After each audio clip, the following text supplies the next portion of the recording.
성경에 등장하는 예수님의 행적이 모두가 다 감동이 되고 은혜가 되지만은 특별히 오늘 우리가 함께 봉독한 말씀 중에 예수님께서 친히 낮은 자의 모습으로 제자들의 발을 씻기셨다고 하는 이 모습은 두고두고 감동이 되어 우리의 마음에 남아 있습니다. 오늘 이 시간 예수 그리스도께서 제자들의 발을 씻기신 모습을 통해 그 감동적인 은혜와 그리고 또 귀한 영적인 진리를 이 시간 함께 나누며 은혜 받기를 소원합니다. 주의 성령께서 하나님의 말씀 위에 그리고 말씀을 사모하는 심령들마다 친히 밝히 조명하시기를 간절히 바랍니다. 첫 번째로 우리가 배우는 교훈이 있는데요, 다 같이 한 음성으로 따라서 하겠습니다. 높은 자가 낮은 자를 섬긴다. 자, 높은 자가 낮은 자를 섬긴다. 이것이 쉽게 이해가 되지 않는 말씀이에요. 오늘 13절 말씀에 보니까 예수 그리스도께서는 자신을 가리켜 말하기를 주와 선생으로 표현하십니다. 그렇습니다. 참으로 그러하십니다. 예수님은 우리의 주가 되셔서 구원을 위한 믿음의 대상이 되십니다. 더불어 본을 보이는 선생님이 되셔서 우리 매일의 삶의 따름의 대상이 되십니다. 참으로 그렇습니다. 그렇기 때문에 예수님은 우리의 구세주가 되시고 또한 우리의 선생님이 되십니다. 그런데 이처럼 마땅히 존경을 받아야 하실 이 예수님께서 낮은 자만이 행하는 남의 먼지 묻은 발을 씻기는 모습이 참으로 이해가 되지를 않아요. 더욱이 이 섬기는 자들이 누구입니까? 자신을 따르는 제자들 아니겠습니까? 이 모습은 정말 보는 이로 하여금 참 이해가 되지 않습니다. 아주 파격적인 그와 같은 행동인 것이에요. 그런데 이처럼 마땅히 존경을 받아야 하실 분이 이 낮은 자를 섬기는 이 모습, 오늘 우리에게 어떠한 가르침을 주고 있습니까? 여러분, 특별히 연장자를 존경하고 섬기는 이 동양의 문화권에서 이 나이가 드시게 되면 먹어갈수록 자연적으로 이 신분이 상승이 됩니다. 그러지 않습니까? 상대방의 나이를 아는 순간 태도가 갑자기 바뀝니다. 아이고, 나보다 형님이시네. 그러면은 얼른 깔아야죠. 네. 그런데 나보다 한 살 어리면 또 갑자기 생각이 태도가 바뀌어서 나보다 한 살 어리네, 이렇게 아주 자신만만해 하는 것이 이 동양의 사회의 모습입니다. 뿐만 아니라 직장에서도 마찬가지죠. 세월이 가고 경력이 쌓아져 가면은 승진을 하고 상사가 됩니다. 그런가 하면은 이 계급사회인 군대에서도 어떠한 사고 없이 무탈하게 세월이 흘러가면 이제는 상관이 돼서 리더십을 발휘하고 더 많은 부하들을 거리는 존경받는 자의 모습에 서게 되는 것이 우리 사회의 자연스러운 모습인 것입니다. 제가 경험한 바 선교지에서도 다를 바가 없어요. 처음에 와서 문화정원을 합니다. 언어가 서투릅니다. 그러니 그 모습이 어린 사람의 모습처럼 보여요. 그런데 시간이 가면서 이 선교사를 대하는 현지인들의 태도가 바뀝니다. 인격 때문이죠.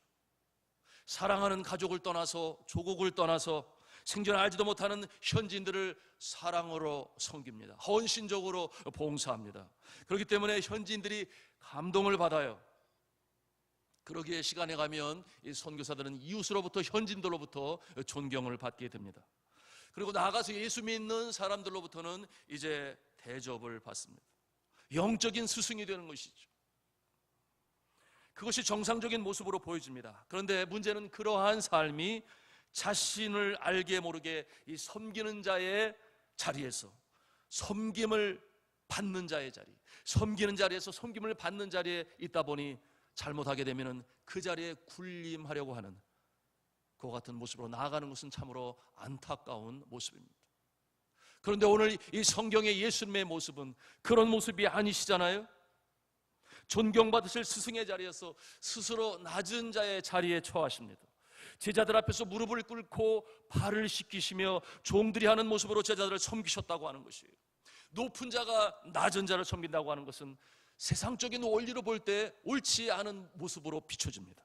그런 예수님의 이 모습에 놀랍기도 하면서 또 한편으로는 감동으로 다가오는 것입니다. 성도 여러분, 도대체 이와 같은 일을 가능하게 하는 것은 무엇일까요? 도대체 무엇이 높은 자가 낮은 자를 섬기게 하는 것일까요? 여러분, 그것은 바로 사랑 때문이었습니다.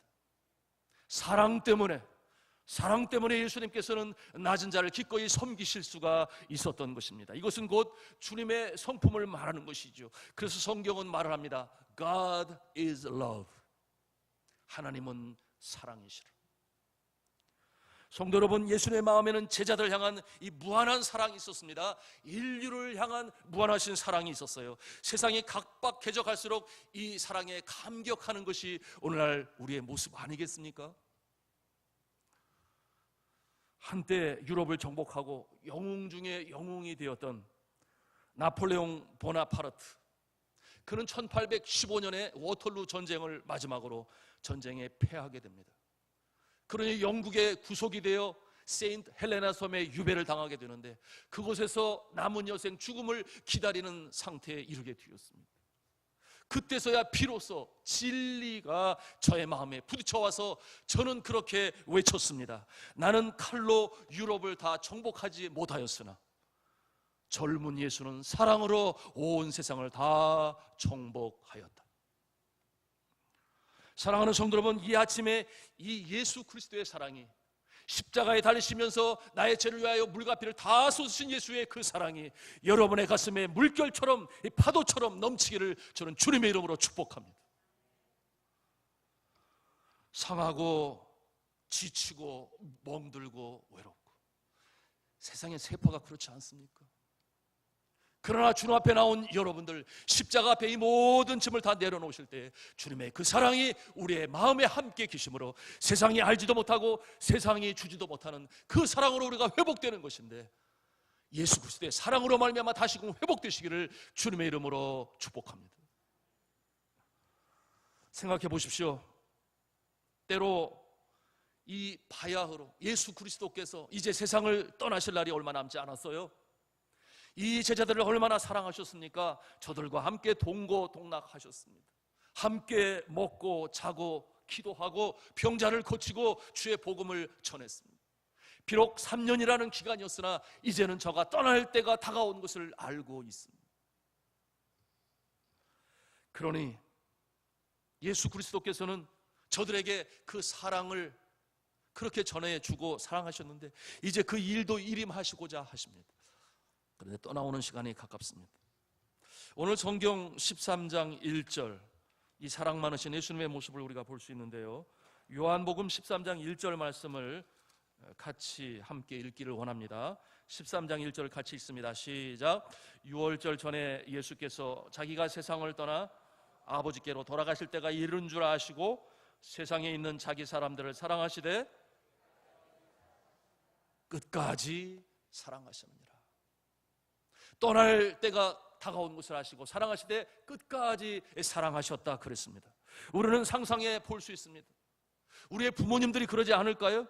세상을 떠나기 전에 자녀들이 잘 살고 잘 살아가면 문제가 아니 되겠습니다만은, 그러나 여전히 못난 자녀의 모습을 바라볼 때 부모의 마음은 정말 찢어지는 것이에요. 비슷하지요. 자식을 향한 이 부모의 사랑은 그 자식을 제대로 키우기 위해서는 못할 일이 없는 것이에요. 모든 일을 다 합니다. 세상 말로 정말 뼈 빠지게 고생하며 일을 하면서도 그러나 감당해요. 나는 왜 옛 어른들이 뼈 빠지게 고생을 하나, 그런 표현을 썼나 이렇게 생각을 해보니까 뼈 빠지게 고생하는 게 척추 디스크 아니겠습니까? 뼈가 빠지게. 무슨 말이에요? 제 해석이 제대로 됐는지는 모르겠습니다만 그렇게 무리하면서도 자식을 사랑하기 때문에 어찌하든지 잘 되기를 바라는 이 부모의 마음이 그와 같은 모든 것을 감당하는 것입니다. 그래도 자녀가 잘 되는 길이라면 모든 것을 다 참아내요. 고생을 감내합니다. 그저 내 자식이 잘 되기만 한다면, 잘 살기만 한다면, 그러니 고생을 보람으로 알고 꿋꿋하게 살아가는 것이 우리 부모님의 모습입니다. 부모님의 모습은 정말 헤아릴 길이 없어요. 그러나 사랑하는 성도 여러분, 우리 믿음의 사람들은 적어도 이 예수님의 사랑을 깨달은 자들은 이 사랑의 범위를 넓혀 나가야 합니다. 여러분요, 짐승들도 제 새끼들은 사랑할 줄 알아요. 하나님께서 창조의 원리로 법칙으로 부모된 자에게 그 사랑을 심어 놓아주셨어요. 이른바 프로그래밍화 되었어요.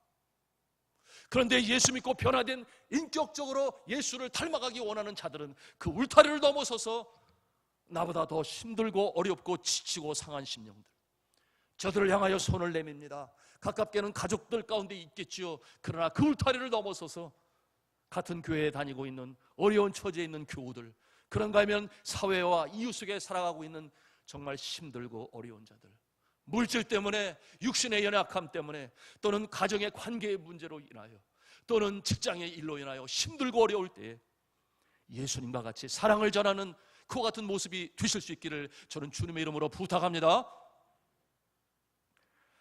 오늘 예수님의 모습에서 배우는 두 번째 영적 교훈이 있습니다. 같이 한 음성으로 하겠습니다. 섬김은 가장 깊은 관계를 이루게 한다. 가장 깊은 관계를 이루게 합니다. 참으로 그렇습니다. 자, 보십시오. 예수님께서 발을 씻기고자 하시니 베드로가 당황해해요. 어쩌자고 이러십니까? 그러므로 거절합니다. 우리 13장 8절 말씀을 같이 읽도록 하겠습니다. 시작. 베드로가 이르되 내 발을 절대로 씻지 못하시리다. 예수께서 대답하시되 내가 너를 씻어 주지 아니하면 내가 나와 상관이 없느니라.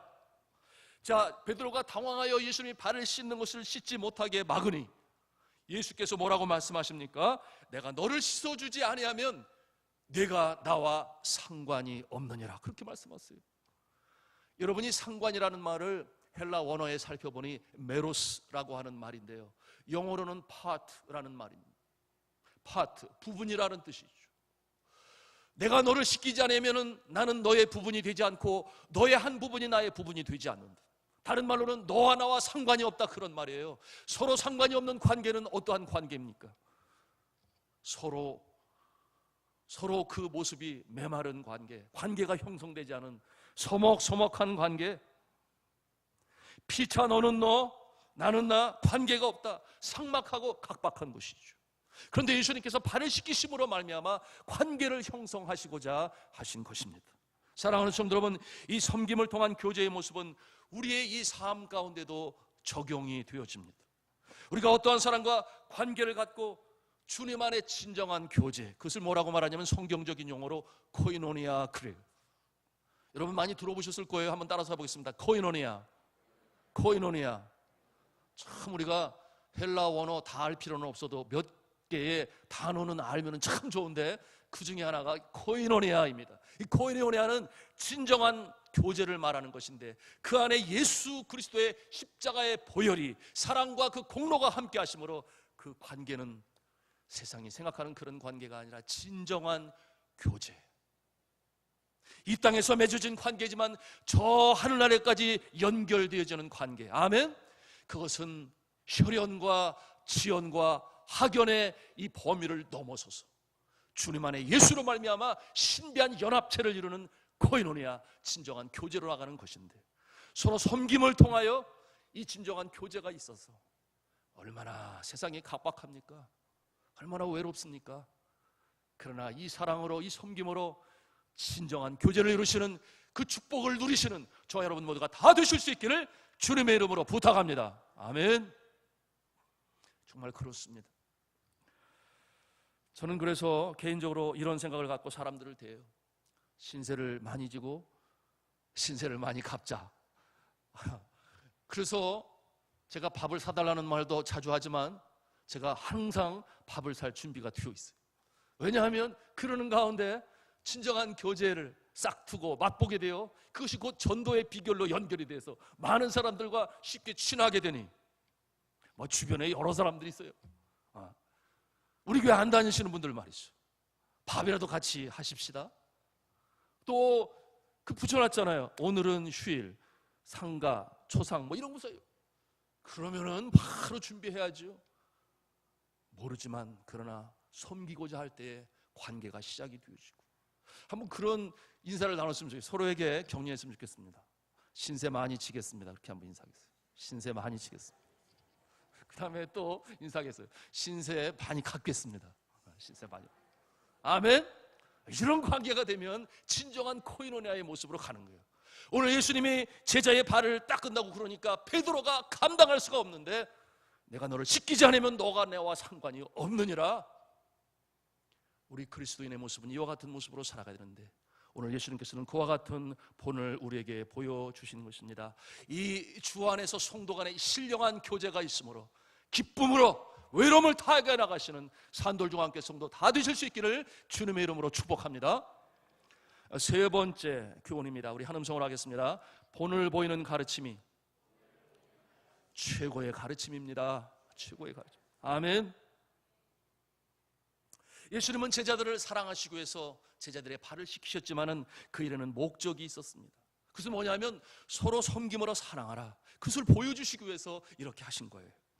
이것이 이제 14절 15절에 있는 말씀인데요, 같이 또 한 음성으로 읽겠습니다. 시작. 내가 주와 또는 선생이 되어 너희 발을 씻었으니 너희도 서로를 발을 씻어주는 것이 옳으니라. 내가 너에게 행한 것 같이 너희도 행하게 하려 하여 본을 보였노라. 아멘. 본을 보였노라 그랬어요. 예수님께서 그렇게 본을 보이신 것은 예수님의 제자들의 마음에 임팩트, 충격적으로 뭔가를 가르치시기 위해서 소위 충격요법을 사용하신 것입니다. 왜냐하면 스승이 해야 할 일을 제자가 해야 할 일을 스승이 하셨다 그 말이에요. 저는 한 교육학책을 통해서 이런 글을 읽은 적이 있어요. 영향력을 미치기로 말한다면 대학교 교수보다는 초등학교 선생님이 더 많이 미칠 것이다. 이게 무슨 말입니까? 그 주 역할이 다르다고 하는 것인데요, 행동으로 본을 보이는 것이 초등학교 선생님들의 주 역할이라고 한다면 대학교 교수님은 가진 바 전문적인 지식을 전달하고 또한 그 분야를 발전시킬 수 있도록 가이드하는 역할이 교수님의 주 역할이 되겠죠. 아이들은 선생님 흉내를 냅니다. 그렇잖아요. 선생님 말하는 법도 따라서 해요. 심지어는 뒤에 쫓아가면서 걷는 모습도 그대로 쫓아가면서 해요. 스폰지와 같이 이 선생님의 영향력을 받습니다. 그래서 그럴까요? 유치원부터 이 고등학교 때까지는 가르치는 분을 선생님이라고 불러요. 대학교에서 가르치는 선생님을 교수님이라고 불러요. 구분을 해서 이렇게 부릅니다. 그렇다면 이런 생각을 해보았어요. 여러분도 한번 생각해 보십시오. 우리 예수님은 선생님에 가깝습니까? 아니면 교수님에 가깝습니까? 네?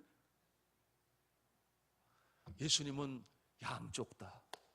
그래서 제자들이 믿음이 성장할 수 있도록 가이드하는 교수님의 역할도 잘 감당하셨고, 그리고 본으로 오늘 이 말씀처럼 직접 행함으로 보이시는 모습으로 영향력을 미치신 양쪽을 겸비하신 예수님이 되셨습니다. 저는 선교제에서 물론 신학교를 설립하고 그리고 학교 운영자로서 교육 운영가의 모습으로 살아왔었습니다마는, 그러나 항상 이 신학생들을 가르친 일에 중점을 두었어요.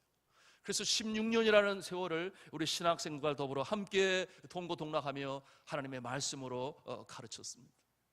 그런데 이 주의 이 행함의 모습, 본의 모습으로 가르치시는 모습이 늘 마음에 있어서 염두에 두고 그렇게 하려고 부단히도 노력을 했어요. 그런데 이 일이 참 쉽지가 않더라고요.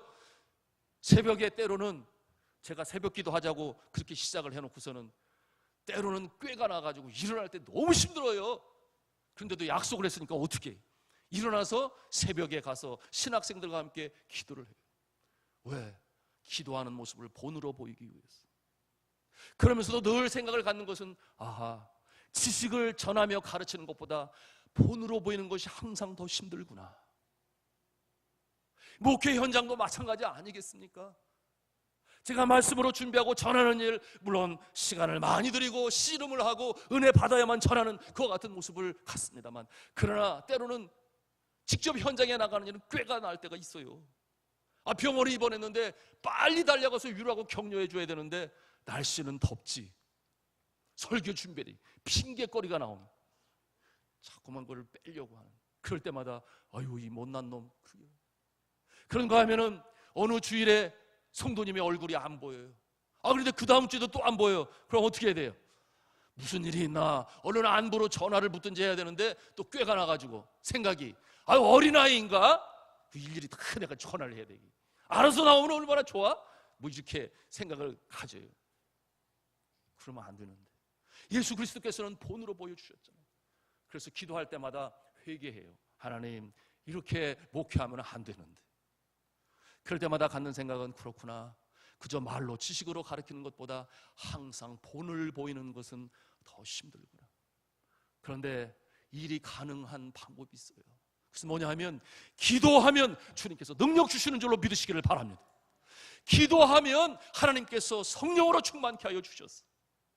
여러분, 이 기도는 하나님의 능력이 이 땅 가운데 임하는 통로가 되는 줄로 믿으시기를 바랍니다. 그래서 기도하면 능력을 받는다는 것은 내 안에 있는 내 자아가 죽는 것이에요. 그리고 예수가 살아나는 것입니다. 그래서 나는 십자가에 죽습니다. 내 안에 계신 예수 그리스도께서 살아나셔서 사랑으로 전하게 하시고 현장으로 나가게 하시고 섬기게 하시고, 사랑하는 성도 여러분, 기도하심으로 성령 충만하심으로 나는 죽고 나는 예수로 산다, 예수의 능력으로 행한다, 본을 보이시는 저 여러분 다 될 수 있기를 주님의 이름으로 축복합니다.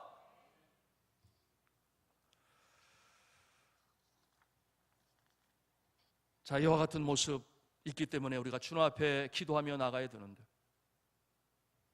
성경은 그래서 강조하잖아요. 형제들아, 우리가 말과 혀로만 사랑하지 말고 행함과 진실함으로 하자. 왜 그런 말씀을 강조했겠습니까? 때때로 본으로 보이지 못하기 때문에. 그런데 사랑하는 성도 여러분, 이와 같은 모습, 위로부터 주시는 은혜, 나의 능력이 아니라 하늘로부터 주시는 은혜, 그 은혜를 힘입어 감당하는 우리의 모습 되기를 주님의 이름으로 축원합니다. 자, 네 번째 교훈이 있어요. 한 음성으로 하겠습니다. 사람을 변화시킨다는 것은 더디 올 수 있다. 그렇습니다. 더디 올 수 있어요. 오늘 예수 그리스도께서 이와 같은 일을 행할 때에 베드로는 알지 못했어요. 제자들은 깨닫지 못했습니다. 오늘 7절 말씀 한번 같이 또 읽도록 하겠습니다. 7절 말씀 읽습니다. 시작. 예수께서 대답하여 이르시되 내가 하는 것을 내가 지금은 알지 못하나 이후에는 알리라. 아멘. 뭐라고 그랬어요? 지금은 알지 못하나 이후에는 알리라. 그럼에도 불구하고 예수님은 그때에 그 일을 행하시는 것이에요. 제자들은 왜 예수님이 자신들의 발을 씻기시는지 그때는 알지 못했습니다. 깨닫지 못했어요. 예수님께서 말씀하신 이유라고 하는 것은 예수님께서 제자들을 떠나신 후에야 비로소 그 마음의 깨달음으로 다가오기 시작했습니다. 우리도 그러지 않나요? 철없을 때 어머니가 돌아가십니다. 내가 철이 아직 들지 않았을 때 할머니가 돌아가십니다. 제가 어렸을 때 그랬어요. 제 어머니가 제 11살 때 돌아가시지 않았겠습니까? 그때는 몰랐어요. 그런데 자라면서 새록새록 주님께서 주님 앞에 기도하는 그 어머님의 모습, 자녀들을 위해서 성미를 뜨게 되면은 한 숟갈 두 숟갈, 제가 옆에서 그랬잖아요. 아니 한꺼번에 이렇게 놓여 왜 이렇게 한 숟갈 두 숟갈 이렇게 떠요? 이거는 큰아들 거고 이거는 둘째 아들 거야. 한 숟갈씩 뜨면서 성미로 11조를 준비할 때 둘째 아들은 아파서 빨리 낫게 해주세요. 그래서 그렇게 한 숟갈씩 뜨면은 10숟갈이 되면 한 사람의 밥이 되는 거예요. 그래 11조가 되는 거예요. 그걸 가지고 주님 앞에 가서 드려요. 제가 어릴 때는 알지 못했으나 이후에는 알게 되었어요. 사랑하는 성도 여러분, 예수 그리스도께서 제자의 모습으로 이 제자들의 발을 씻겨요. 내가 지금은 알지 못하지만 이후에는 알리라. 여러분들이 이 자녀들을 키워보면 알잖아요. 이 철부지들 속을 얼마나 썩입니까 여러분들 자녀들. 그런데 차츰차츰 변해갑니다. 그래서 키우는 부모들이 그 보람을 갖게 돼요. 나중에 결혼을 해서 자녀를 갖게 되면 비로소 그때 어머니 아버지의 그 사랑을 알아가지고 그냥 시댁에도 좀 가면 좋은데 친정집에만 가. 친정집에만. 그 사랑이 생각이 나가지고 안 가는 것보다 100번 낫죠. 그런데 제가 알고 있는 교수님이 계신데 이분이 한동대 교육대학원 교수님이세요. 그런데 교육대학원의 교수님이니까 자녀 교육은 뭐 너무 잘하시겠죠. 근데 어느 날 이 두 자녀 중에 한 아들이 있는데 이 아들이 중학생인데 아주 마음 속상하는 일을 저질렀어요. 그러니 심각했어요. 어떻게 이 아이를 잘 교훈을 주고 마음을 변화시킬 수 있을까 생각하다가 결론이 어떻게 이르렀냐면 회초리를 준비했어요. 그래가지고 회초리를 준비해놓고 아들을 불렀어요. 그 모습을 보니 아들이 얼마나 긴장하겠어요? 어휴, 회초리가 있네. 내가 매맞나 보다. 내가 잘못했지. 뭐 그런 생각을 가졌는지 저는 잘 모르겠어요. 여하튼 그런데 이 어머니 된 이 교수님이 그 자녀에게 말하기를, 내가 이렇게 잘못한 것은 다 내 잘못이야. 내가 잘못해서 내가 이런 거야. 그러니 이 회초리로 엄마를 때려라. 왜 이런 말을 했겠어요?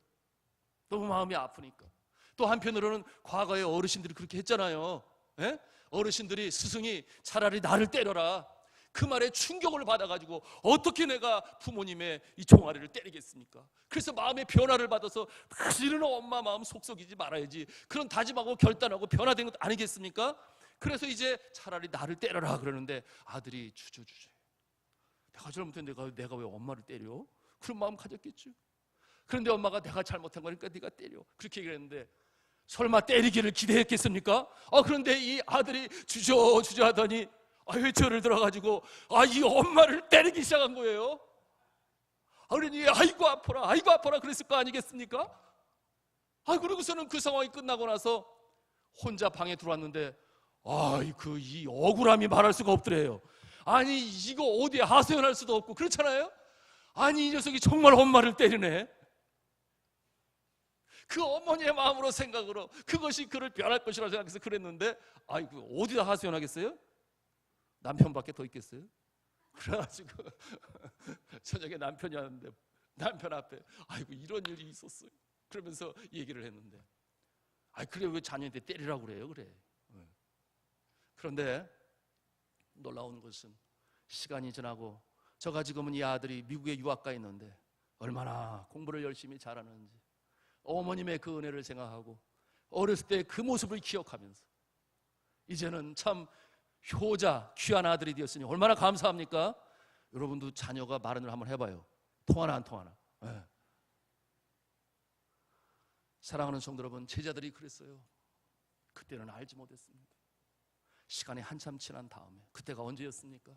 예수님께서 십자가에 달리실 때도 그들은 깨닫지 못했어요.